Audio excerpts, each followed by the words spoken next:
Scriptures tell us that in the last days God will allow a great deception to take place. It will be so great that it would even deceive the elect if this were possible. This deception may be one delivered by beings some people call aliens from outer space.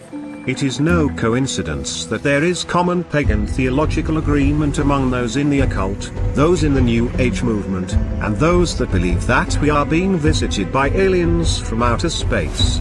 It is obvious that some form of alien beings are interacting with the human race. The Bible declares that there are beings in space or the atmosphere of the earth that interact with men called angels and demons.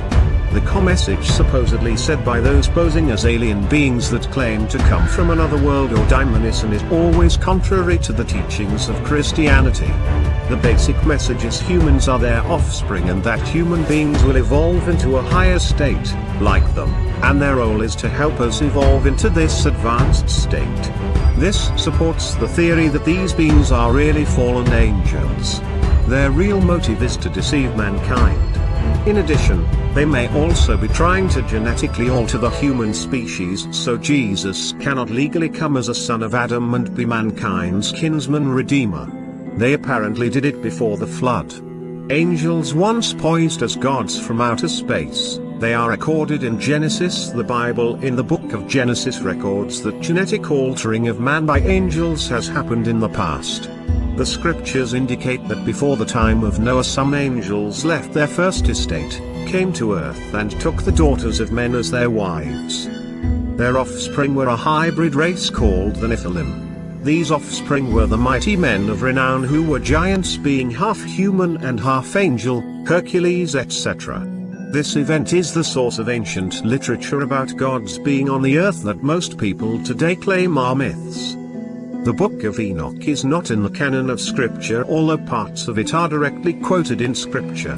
It is an ancient book that dates back before 200 BC. The book gives a detailed account of angels coming to earth that totally supports the theory I have stated in this article, and it supports the account as given in Genesis. The person who wrote this ancient book had no logical reason to write such an account unless it was something that he knew happened or that he was told had happened.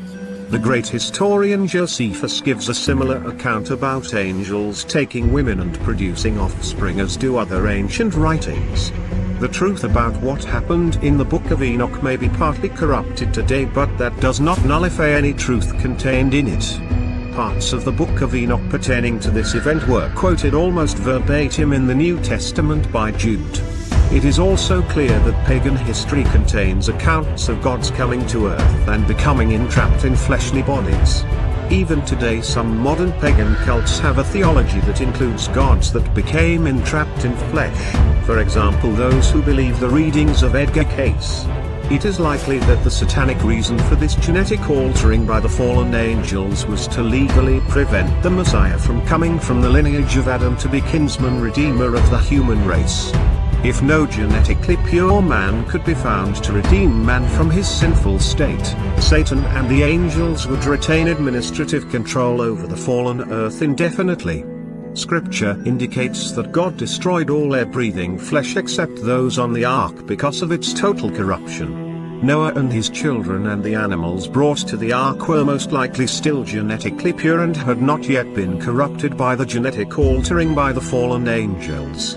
The scripture says that Noah was pure in his generations, or genealogy. This genetic altering gives the only sensible reason why God sent the flood to destroy all air-breathing flesh in the world. The humans on the ark were brought through the flood to preserve a pure line from Adam. If it were only a spiritual sin problem, there would have been no reason to wipe out animals for the sins of man. They obviously were also becoming genetically corrupted. Where did flesh-eating animals and dinosaurs come from? According to early Genesis, God created animals to eat the grass of the field. There was no death on earth before the fall of man. The man, Angel hybrids probably still had not corrupted the flesh of all of mankind and animals, but the certainty of that happening resulted in God's decision to destroy all flesh except for the pure lines that he led to the ark and saw the man. Angel hybrids lost their fleshly bodies in the flood, but since they were part divine, they still live out their immortal existence as earthbound spirits without bodies. These disembodied spirits the Bible calls demons, or in some translations devils. One or more of the wives of the children of Noah may have had corrupted genetics, because after the flood we once again see giants, Nephilim, in the land. This could be the reason for God's directive to Israel to wipe out all men, women, and children of the tribes that dwelled in that area. This theory admittedly is difficult for most to accept, but the standard Sons of Seth theory used to explain what happened in Genesis makes no sense at all. Just about all of the church today believes that the sons of God spoken about in Genesis were the offspring of Seth, and that the sons of Seth married the daughters of Cain, and that they somehow produced the Nephilim giants spoken of in Genesis. This theory makes no sense whatsoever by reading the text or by correlation with other scriptures. There was no reason for the descendants of Cain and Seth to produce a new species of giants.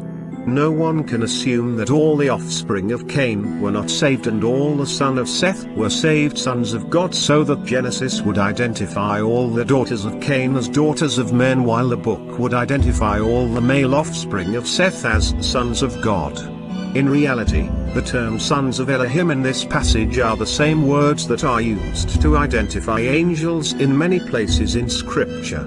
Now that we have the Dead Sea Scrolls, we know the Book of Enoch existed prior to 200 BC. We see in the writings that people of that period were quite familiar with the Book of Enoch.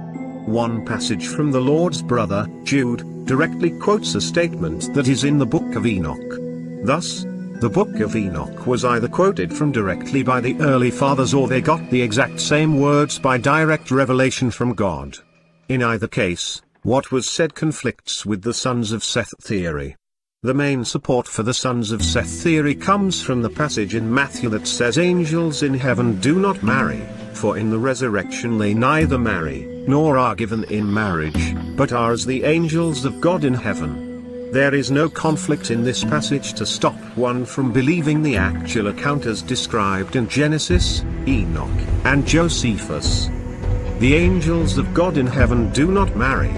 It was only some angels in earlier times that left heaven and went to earth to act like men that took humans as wives. Jude tells us where these angels are now because of this sin. These angels are not in heaven, they are in chains. And the angels which kept not their first estate, but left their own habitation, he hath reserved in everlasting chains under darkness unto the judgment of the great day. According to Scripture, demons look for bodies to possess. They prefer humans, but we also know from Scripture that they can possess pigs. Jews practiced exorcisms of demons before the time of Jesus.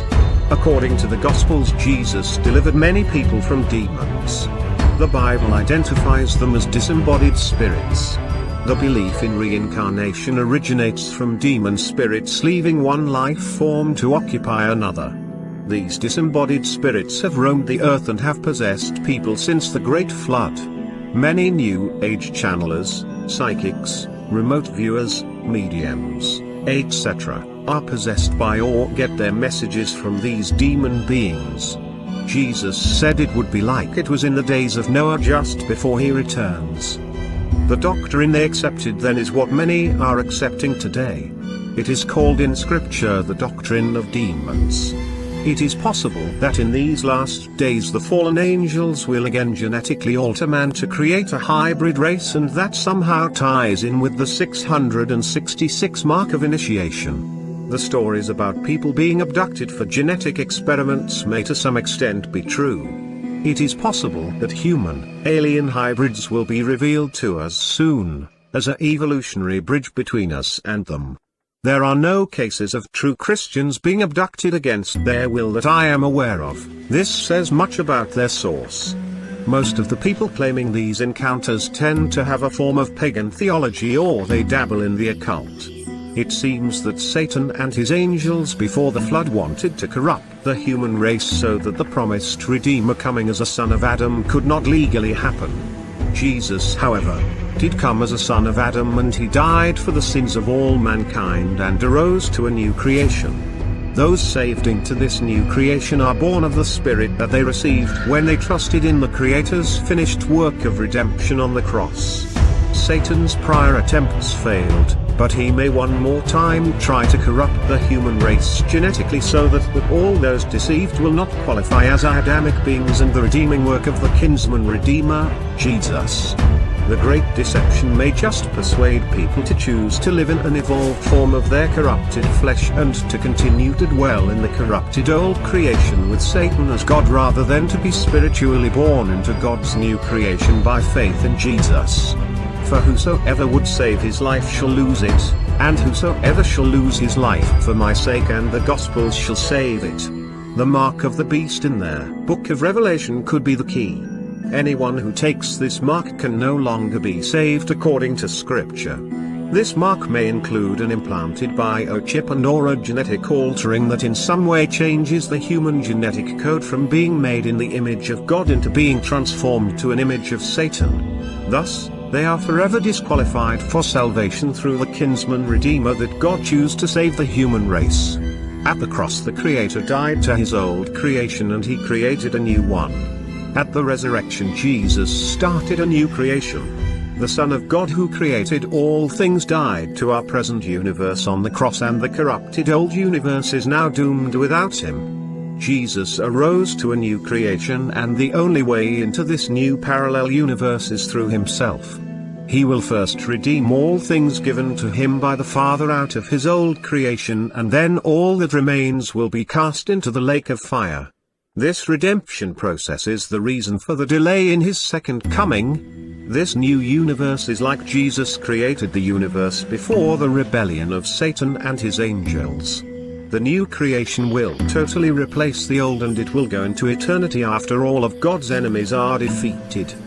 At that time Satan, his angels, their followers and all that are not redeemed, are cast into the lake of fire, and they will be remembered no more. In God's new creation there will be no more death, destruction, suffering or second law of thermodynamics. Many today are buying into the facade that there are aliens from other worlds or dimensions.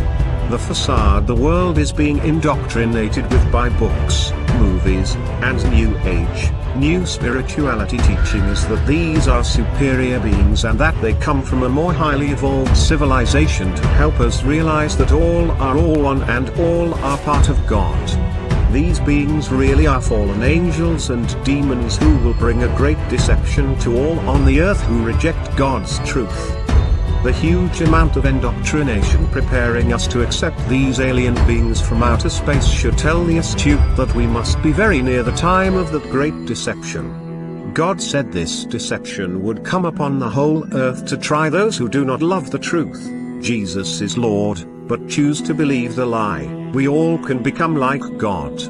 The root of that great deception has already been planted in human consciousness using the facade of evolution and alien higher life form.